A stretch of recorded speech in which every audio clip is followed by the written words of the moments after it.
car. It was first introduced in the 2018 model year, and it quite honestly is still a solid pick. If you are out there right now and you were looking for an inexpensive all-wheel drive vehicle, you should definitely consider the Kona. So what do you say? Let's go ahead and jump right into it. And as always, let's start with pricing. And so there will be several different trim levels available for the 2020 Kona. First one being the SE, starting at $21,195. Then you have the SEL, which actually is the one we are in today. That one is going to start at $22,995. SEL Plus, which is a new trim level for the 2020 Kona. That one starts at $24,845. Limited will start at $26,995. And Ultimate starts at $28,845. And by the way, that was all pricing for the front-wheel drive version. If you wanted to go the all-wheel drive route, simply add $1,400 to any of those prices. But so then when it comes to the power plant, there are actually two different engine setups available for the Kona. First one being the 2-liter naturally aspirated inline 4-cylinder engine, putting out 147 horsepower at 6,200 RPM, 132 pound-feet of torque available at 4,500 RPM. Power is sent to front wheels or all wheels through a 6-speed automatic, giving you MPG numbers 27 in the city, 33 on the highway for the front wheel drive, and 25 city, 30 highway for the all-wheel drive. And then you have the other engine setup, of course, the more enjoyable one, being a 1.6-liter turbocharged inline 4-cylinder engine. That one puts out 175 horsepower at 5,500 RPM, 195 pound-feet of torque available at 1,500 RPM. Power again sent to front wheels or all wheels through a 7-speed dual clutch transmission, giving you a 0 to 60 coming in at 6.6 seconds. That is crazy in a Kona, with MPG numbers coming in at 28 in the city, 32 on the highway for the front wheel drive, 26 city, 29 highway for the all-wheel drive. But then, before we do any kind of accelerations, I did want to mention there is a drive mode button on the Kona just to the left of the shifter. That's going to give you two drive modes. There's normal, of course, which is what the Kona defaults to. However, there is also a sport driving mode. And so when we put it in that sport driving mode, the Kona will immediately downshift, holding the RPMs at a much higher level. And it will also adjust throttle response and steering sensitivity to a certain degree as well. But so now, having mentioned all of that, I think it is time. Let's go ahead and do an acceleration test in the 2020 Kona, and let's see how quickly we can get this one here up to speed.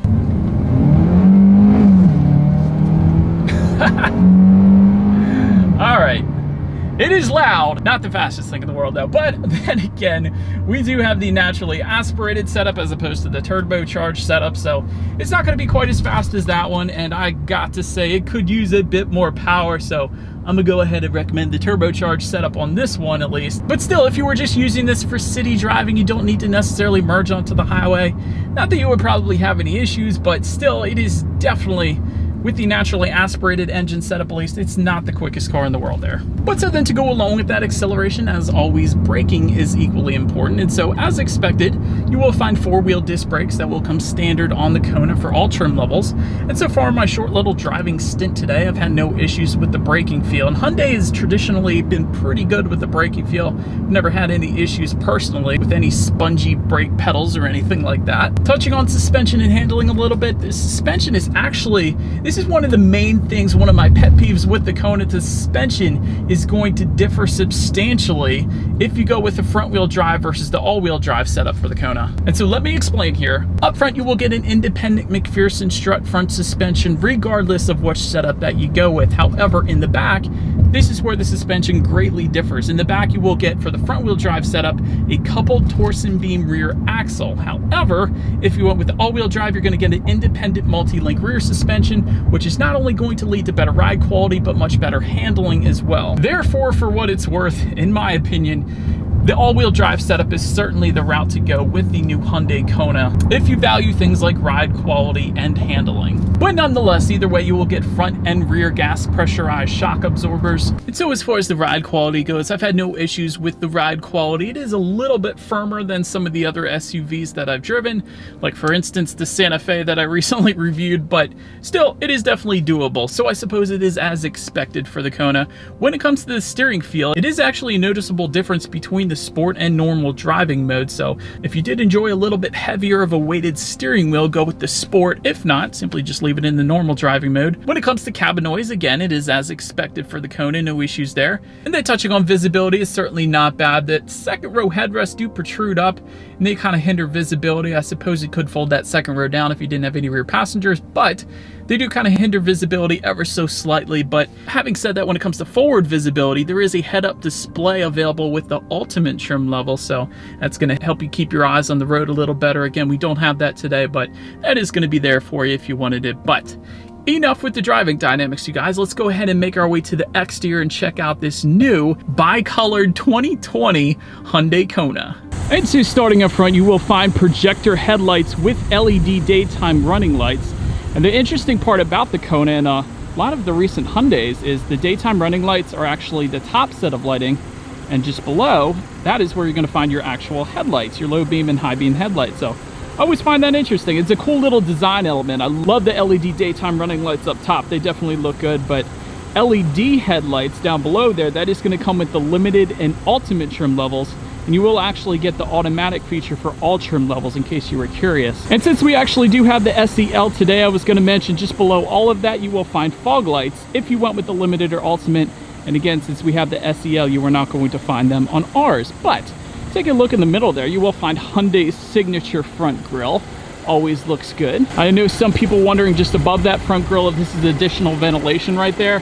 That is not. It's actually just a black plastic there, so no additional ventilation. But it is a kind of cool design cue though. I do like the design of that. But now let's go ahead and make our way to the side of this one. Roof rails up top, they will actually come standard on the SEL trim level and up, so therefore that is why you were looking at it right now. Rear privacy glass is going to come with the SEL trim level and up once again. There is also a floating roof line near the back, a nice little design element there. And I did want to mention, somebody is going to ask this because we do have a different colored roof than the actual body of the vehicle. The way that works is certain colors, you will get a different color roof. I think there is a blue with a gray roof as well.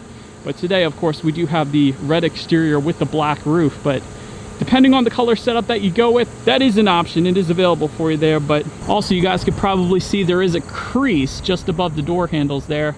That also looks very good in my opinion. Nice little design element there. But now let's go ahead and take a look at the side mirrors here. Body colored power adjustable side mirrors will come standard.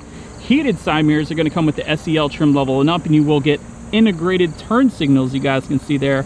Also standard on the SEL trim level and up. And now zooming out a little bit, let's take a look at the wheel setup here. SE trim level is going to give you 16-inch standard alloy wheels.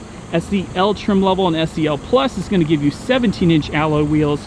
And if you went with the limited or ultimate, you will find 18-inch alloy wheels. And now the only thing, perhaps the only thing, the only design element that I think could be improved upon for the Kona, maybe on the top trim levels at least, is that plastic cladding around the wheel wells, both in the front and in the back, as well as the side skirts. But if they made maybe a trim level that would turn that into a body color design element, definitely wouldn't mind that. But having said that, that may very well be my only constructive criticism for the Kona as far as design goes. But now, let's make our way to the back. Of course, up top you will find a rear spoiler with an integrated brake light. Just below that, you are going to have a rear window wiper there. Just below that, if you were looking for LED taillights, that is actually going to come with the limited and ultimate trim levels, in case you were curious.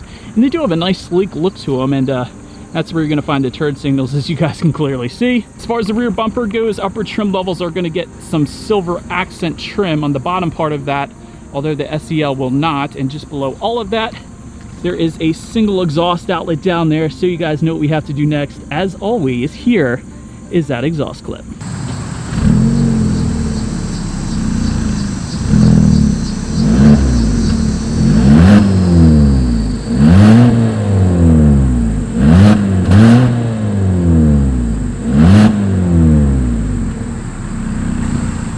And so, but now since we are around back, to open that rear lift gate, there is a button on the key fob that is going to unlock it. So that is simply what I use. And once that is unlocked, you can simply open it up there. But once opened up, cargo capacity is going to come in at 19.2 cubic feet.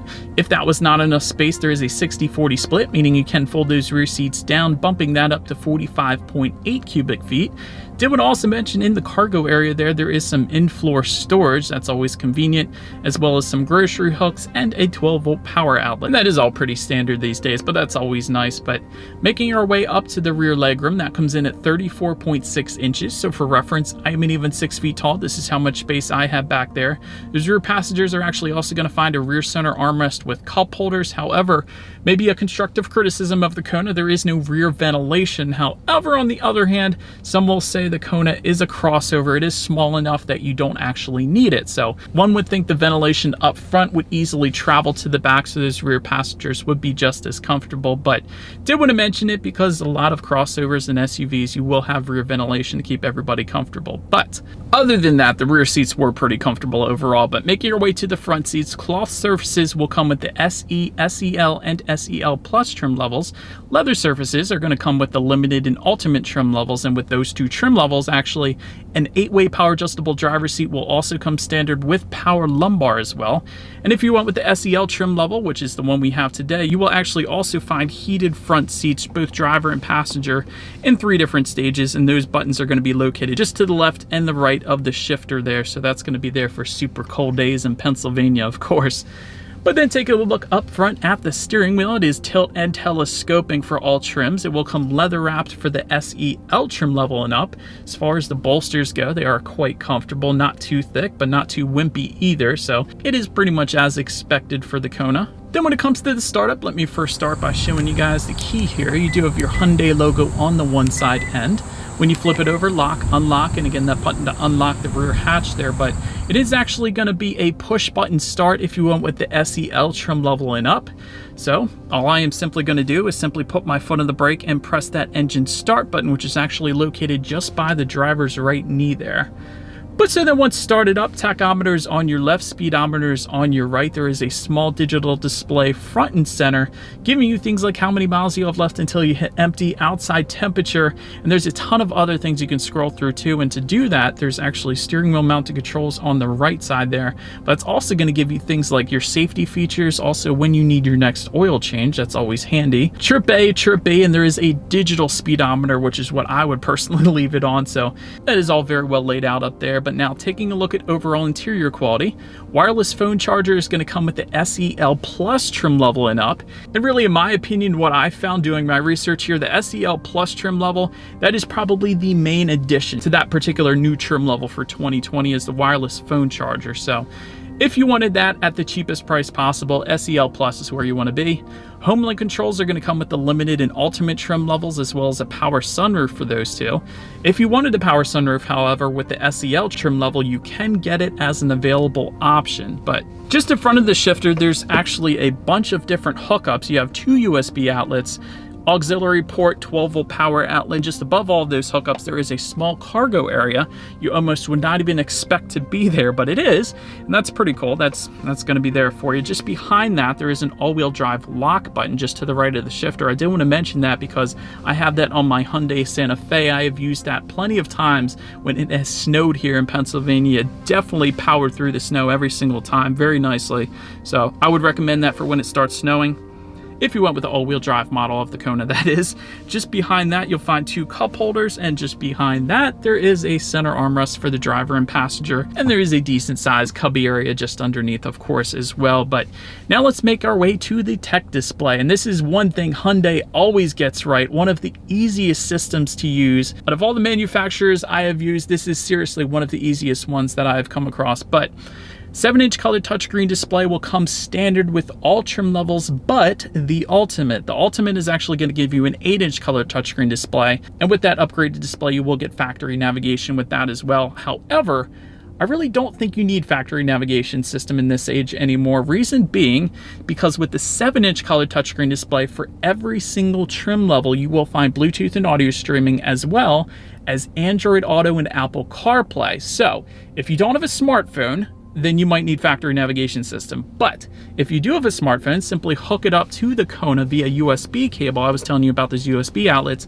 and you have a free navigation system that you don't have to pay for updates with through the manufacturer or the dealer. It is constantly updated. It catches speed traps for you as well. It has done that for me plenty of times. That's definitely quite nice. Also, will tell you the speed limit of any given road. So that is all standard through. I know my Android Auto that I use every single day. It's definitely nice. But also up there, you can adjust climate control. Of course, you can adjust your radio settings. And when it comes to the sound system on the Kona, 6 speakers is going to come standard with SE, SEL, and SEL Plus. If you went with the limited or touring, you're going to find an 8-speaker Infinity sound system. But since we have the SEL today, we do have the 6-speaker sound system. So let's go ahead and turn on the radio, see what we got playing today, and let's test out the clarity of this one.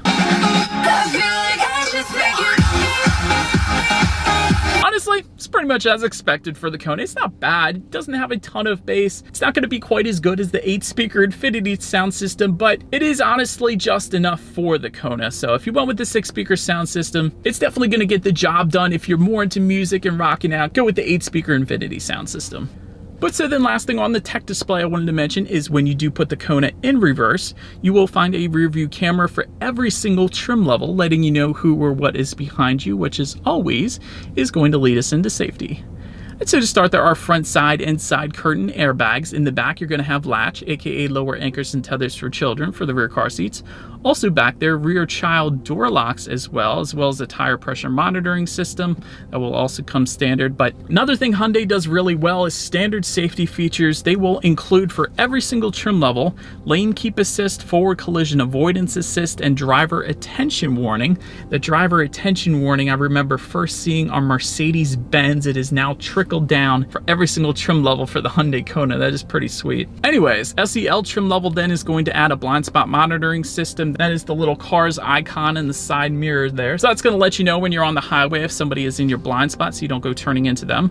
Also with that, rear cross traffic alert and lane change assist. And then lastly, the ultimate trim level is going to add a little bit more, including adaptive cruise control, parking distance warning, and pedestrian detection. And so that is about it for this one, you guys. Thank you so much for watching. Be sure to like the video and subscribe. Feel free to follow me on social media at the bottom of the screen there, and I will see you guys in the next video. Stay gold.